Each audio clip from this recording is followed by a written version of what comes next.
Bonjour tout le monde, bonne année 2018. Je suis Diane Desiel et aujourd'hui, je vous propose de faire l'assemblage d'un col-châle. Avant de commencer, je vais vous annoncer la création d'une chaîne associée que j'ai appelée Tout Fully Diane Desiel en français. Alors, je vais demander votre collaboration pour aller faire grandir ma chaîne. Alors, allez vous abonner, écoutez mes vidéos en français et surtout les partager. Alors, on commence tout de suite avec le col-châle. Alors, voici mon patron de col-châle. J'ai le dos, le devant, la parmenture du devant ainsi que la parmenture du dos. Je les ai déjà taillés dans le tissu et j'ai assemblé mes pinces. Ici, les parmentures que j'ai fait dans une couleur contrastante afin que ce soit plus facile à voir pour la confection. Alors, parmenture dos et parmenture devant. Une chose que je dois mentionner avant de commencer, c'est que normalement, le devant et les parmentures devraient être entoilés. Alors, ce que vous pouvez faire, c'est entoiler le devant en entier ou couper 4 fois en entoilage la parmenture. 2 qui vont servir à la parmenture, 2 qui vont servir au devant. L'autre possibilité, c'est ce que j'ai fait aujourd'hui, c'est de tailler juste le coin de la parmenture pour l'entoiler, pour le renforcer, parce que c'est le seul endroit qui nécessairement doit être renforcé. Alors, sur la parmenture, je les ai déjà placés. Et juste pour vous montrer, je vais les positionner également sur mon corsage. Alors, à l'envers, je vais venir coller mes petites parmentures pour renforcer mon coin. Alors, une fois les pièces ou les coins entoilés, ce que je vais vous demander de faire, c'est de venir tracer les intersections de lignes de couture. Alors, les miennes sont à 1 cm. Alors, on vient tracer sur les 4 côtés. Une fois les intersections tracées, vous allez reprendre vos ciseaux et cranter jusqu'à environ 3 mm de l'intersection. Les crans en V que je vous ai fait faire sur le patron vont vous diriger dans le bon angle parce que c'est très important. On est maintenant prêt pour la première couture. Alors, en plaçant vos corsages endroit contre endroit, on va venir coudre la médiane dos du col. Alors, le centre dos ici et le centre dos, les deux pièces ensemble pour les deux parmentures devant.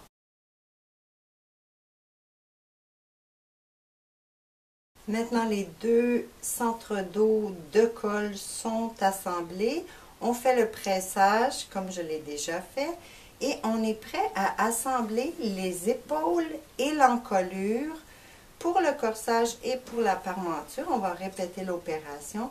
Alors, on va assembler en une seule étape en plaçant notre parmenture dos par-dessus la parmenture devant, alors face à face.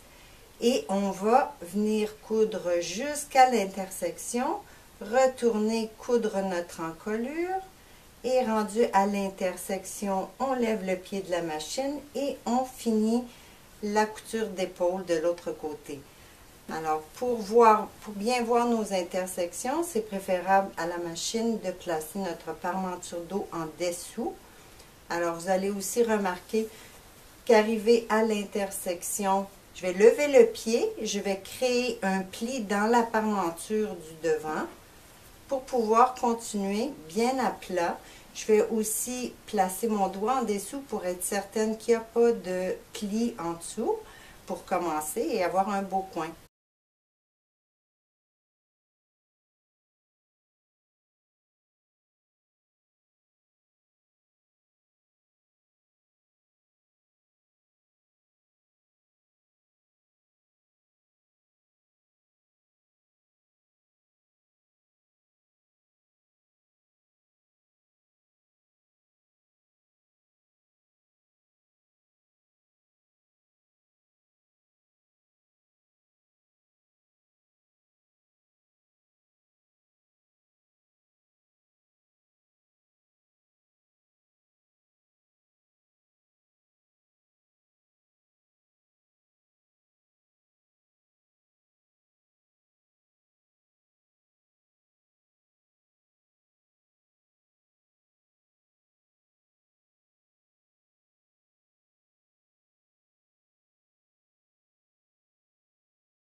On peut maintenant voir nos 2 coutures d'encolure et épaules terminées et ainsi que le résultat.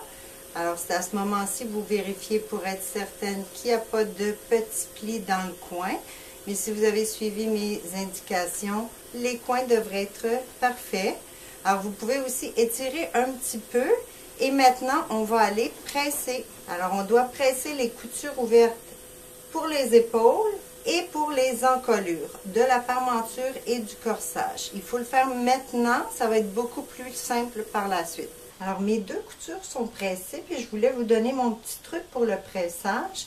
Vous n'aurez pas de difficulté à presser les épaules individuellement. Et pour la partie centrale, placez votre jambon en dessous pour ne pas défaire votre pressage ou créer des mauvais plis dans le corsage ou le col. Alors, allez-y un petit bout à la fois en surélevant la partie de l'encolure. Une fois le pressage terminé, on va venir assembler le col-châle, alors tout le contour du col-châle, en plaçant notre parmenture par-dessus notre corsage. On va commencer à une extrémité et terminer de l'autre côté. Alors, on coupe pour moi à 1 cm.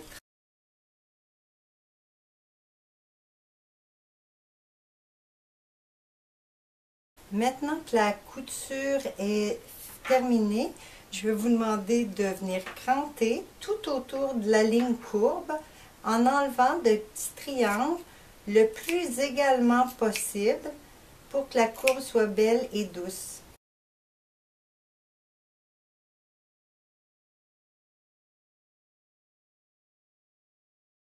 Alors voici, les petits triangles sont retirés, puis la raison pour laquelle on fait ces petits triangles-là, c'est que lorsque la valeur de couture sera dans sa position finale, on n'aura pas d'excédent de tissu parce que les petits triangles vont plutôt venir, les pointes des triangles vont venir se toucher ou se rapprocher.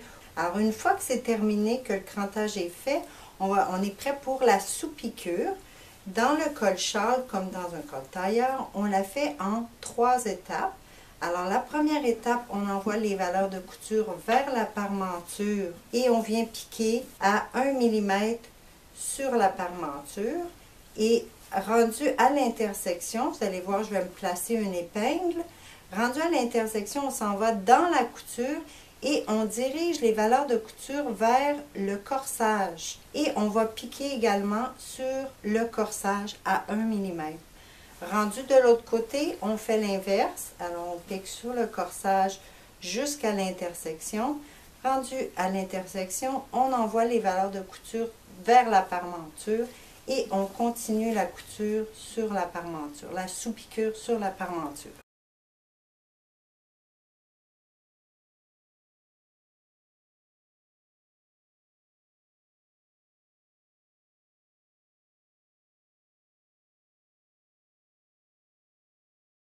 Maintenant que la sous-piqûre est terminée, on va faire le pressage également en 3 étapes. Alors, on presse toujours avec la sous-piqûre sur le dessus, de façon à voir que la sous-piqûre et la partie qu'on veut garder en dessous restent bien en dessous. Alors, la sous-piqûre va vous aider à faire ça.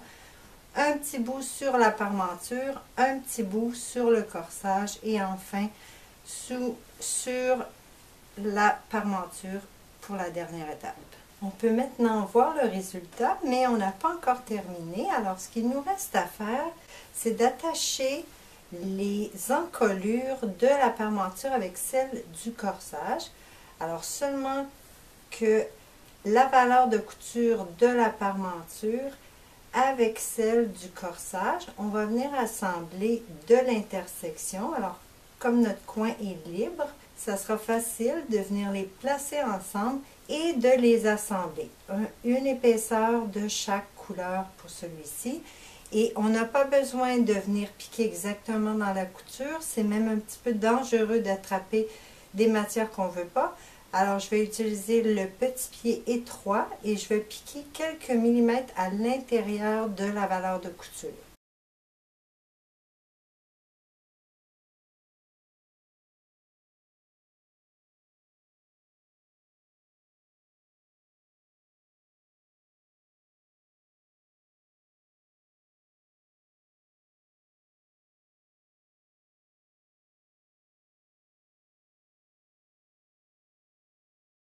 On peut maintenant voir la deuxième couture d'encolure.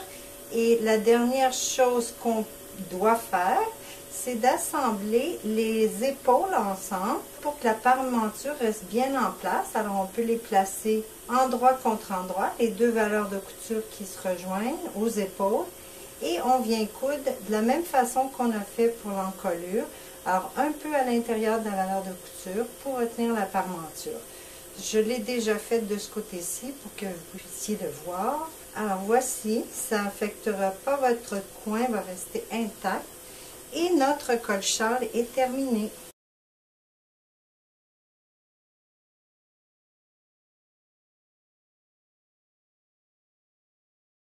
Alors et voilà le résultat.